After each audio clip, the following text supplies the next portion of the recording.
What's up, y'all? So I'm sitting up here at the pyramids of Chi. I just met a cool dude named Chris with some cool perspectives, man. First question is, what do you think your purpose is? I think I know my purpose. I was in the corporate world for the longest time, hating my job. I turned 46 and looked at my life and went, I'm closer to 50 than 40, and I can't stand these things need to change. So I named my spirituality, my occupation or career, my health, and my relationship as the four things I wanted to have right by 50. And for the most part, I did work there. And the best thing I did was actually leave my corporate job and study youth work.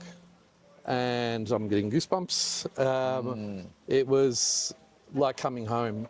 I always had this sense when I would see people and they would be doing something they loved. And I'd be almost jealous of it. I'd look at it and go, oh, I wish I had that. I wish I had that. And Gee. then I came to youth work and I found it. And I was like, how blessed am I? Yeah, it was half the pay of the corporate world, so it's not financially rewarding, but I'm such a better person for it. People talk about, oh, how great are you to give and do this, and it's like I'm not giving anything. I'm getting so much out of Yeah. this career. It keeps working with young people keeps me young. It's taught me so much about myself. It's taught me I'm actually good at it, which is not a brag. It's just something that I'm meant to be doing, and I don't believe even that it's actually me that's good at it. I believe that when I'm in that place, when I'm really present, I just get downloads for what to say, what to do, insights, and how to work, and it sort of comes naturally. I made my soul smile, man. Out of these things, what do you think is the most important? Is it love, respect, money, time, health, or freedom? Look, I got to go to love, but when I talk about love, it's not yeah love in a relationship sense, or well, everyone's in a relationship, but it's about connection and about because with love comes respect, with love comes time, with love comes a whole lot of those things, possibly even money, but if it's coming from the right place. But it's just there's not enough. We're so unplugged, so disconnected, and I see people craving it and not being able to find it, and it's nice to be that. I mean, that's how I treat the kids. It's kind of like being a light in the world and hoping that through that other people's light starts to shine. And it's I kind of pick a, I pick love too. yeah, yeah.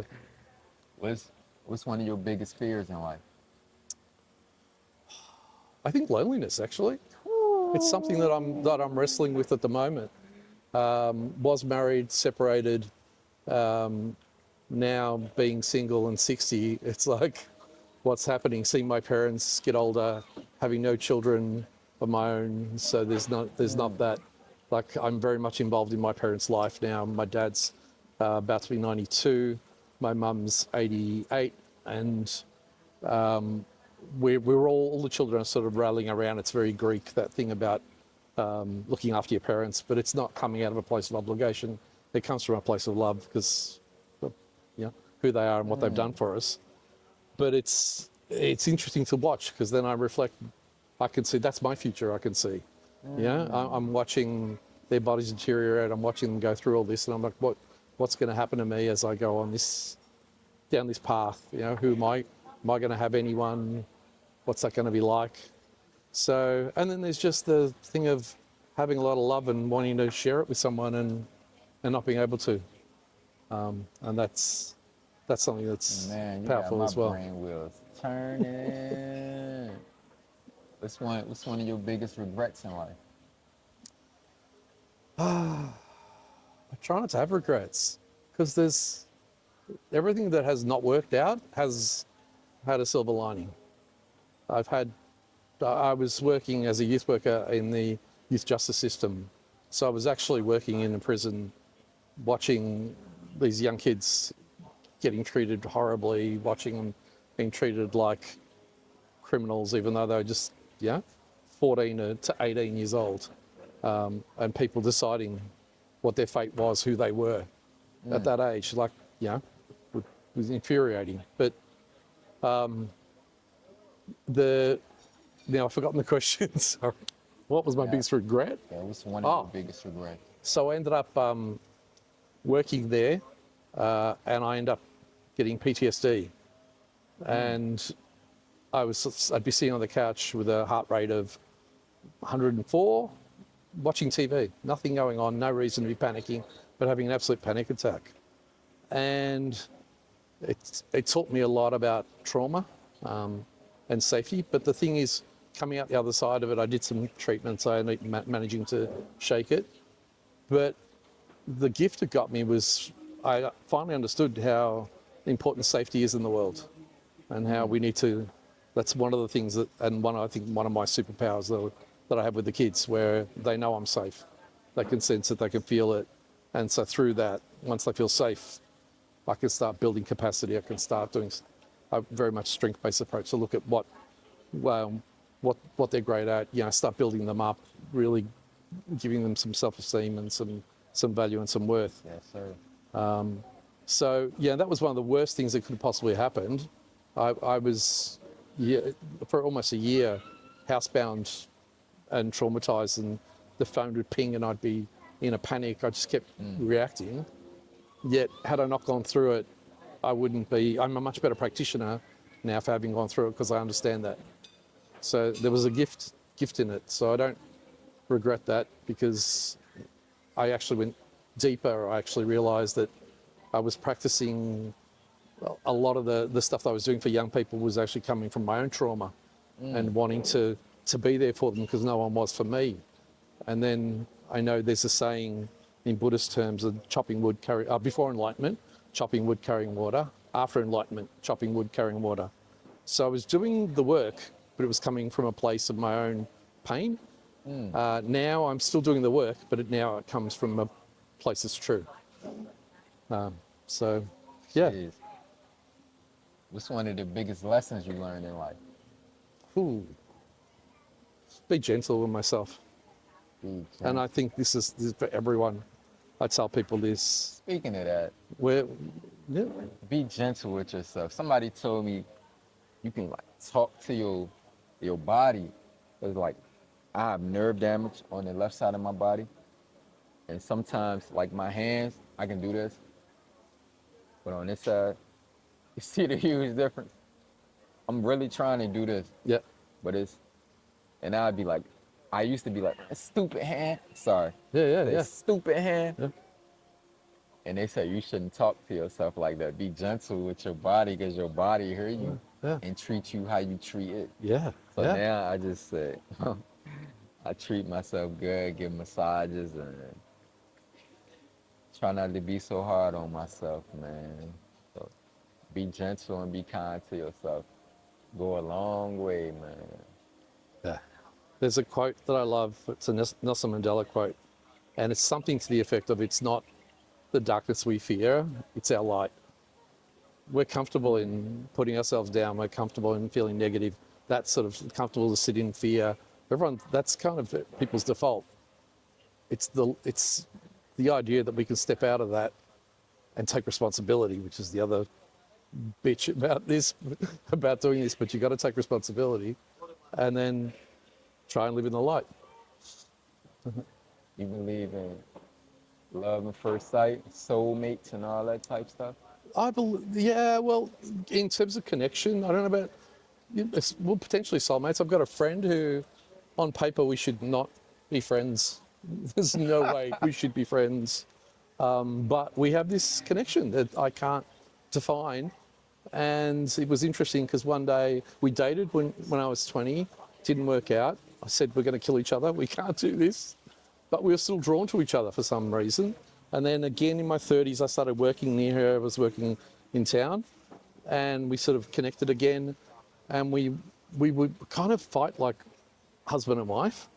And then we went and got this reading, and this woman said, you two were married in a previous life. And I'm like, that explains so much. You believe in that? Reincarnation and stuff? Yeah, I absolutely believe in it. There's too much. I see when you see little kids and they say these things that come out of their mouths, and you're like, Wow. where's this wisdom come from? How do you know this? I work with someone who's, I think, mid-20s, who's a social worker, and she blows me away. The wisdom she has, the maturity she has, and I'm like, this is old soul. This is not this life. This is old knowledge that she's brought in. So yeah, I definitely believe in it.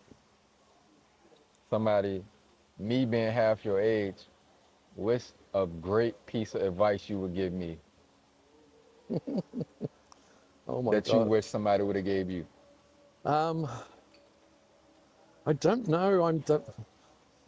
I'm I'm wary of advice because everyone's different. I like The that. be gentle is the thing that I think's universal, because I think we're all like, it's so easy. When I work with young people, or even adults, I'll be doing employment stuff, so I'll be looking at their resumes or CVs, and they've got to come up with their good qualities, and they've got to list them, and they struggle. You ask them what's bad about them, and they can rattle it off. There's some statistic I saw in some workshop once about how, from the age of 0 to 5, how many negative comments versus positive, and it's like so heavily weighted in the negative. It's incredible. So it's kind of our default, and then the self-talk and all the rest of it. So the idea that be gentle, parent yourself, it's kind of a bit like what you were saying about the hand. And I think I love, which I tell people when they're struggling, I go, if you were giving, you were talking to someone who was in your situation, what advice would you give them? And that's when they turn the compassion on for themselves, because now it's like because they can't do it for themselves, externalize it, and they can. For other people, they've got that capacity to see it. And so I flip it, Gentle. and it's amazing, because then they're like, damn, yeah. And they kind of, people know it's that responsibility thing. It's work. Staying on the path is work. It's not necessarily hard work, but it's work. You've got to, you've got to keep showing up. You've got to keep, Consistency and orienting. discipline. You got to not beat yourself up if you stray from the path, because that's going to happen. But it's work, and it's hard. And there's also, I think, I have a belief that people are, because of reincarnation, they're at a certain point in their evolution, and so some people won't get it this life. They're not meant to get it. They'll get it next life or the life after. And so bless them, because that's where they are. And in my work, I learnt the thing of, you don't walk in front of, you don't walk behind, you walk beside someone. Wherever they are, that's where you're at. You don't. Yeah. When it's all said and done, would you rather be hated or forgotten?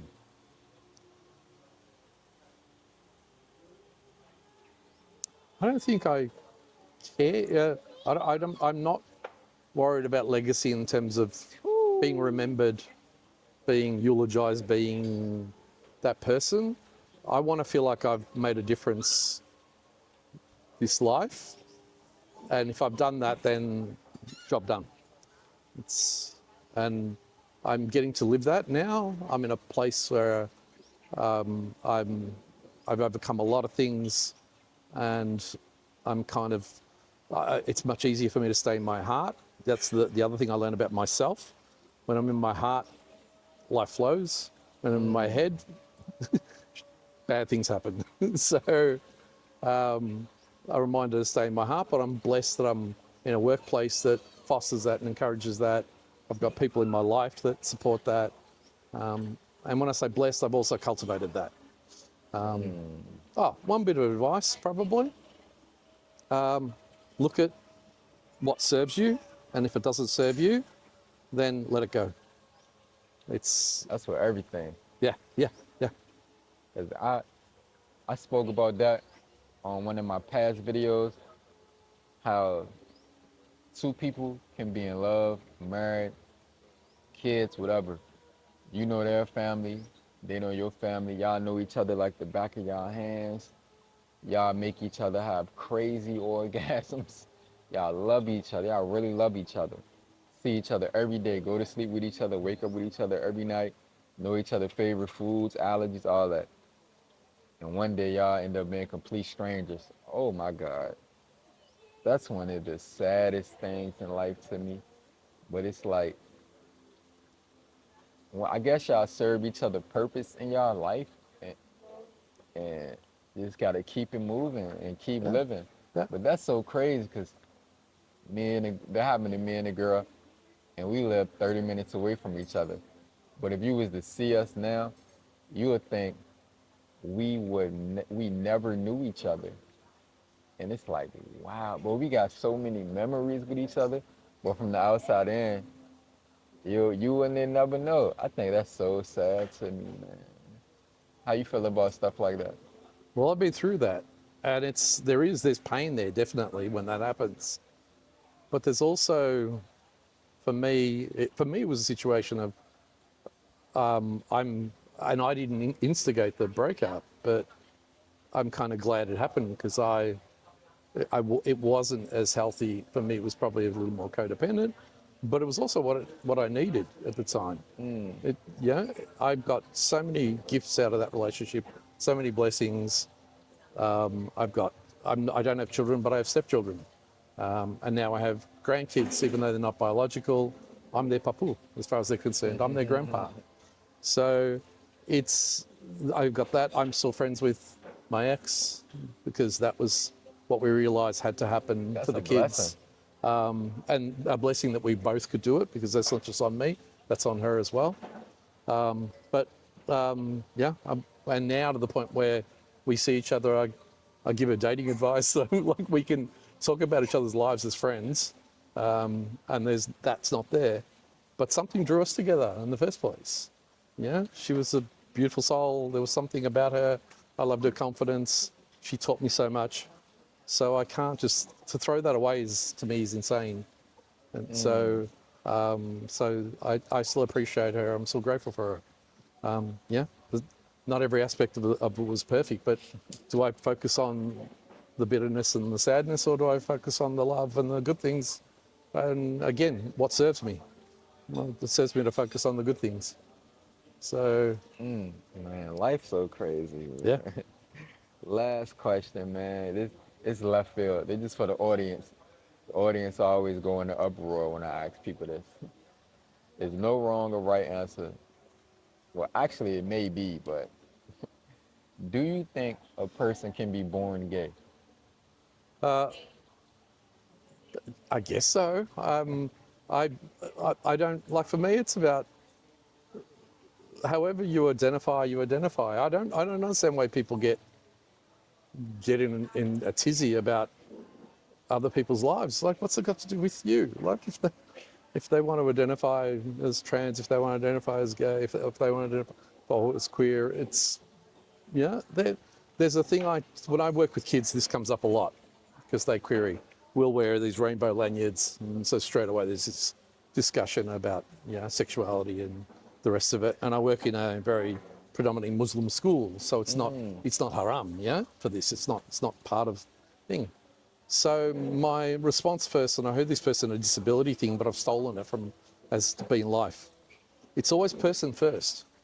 We're people first. Then the rest is, well, whatever. But we're people first. And if we keep remembering that, then it's a lot harder to screw someone over. It's a lot harder to be unkind to them. It's a lot harder because they're a person first.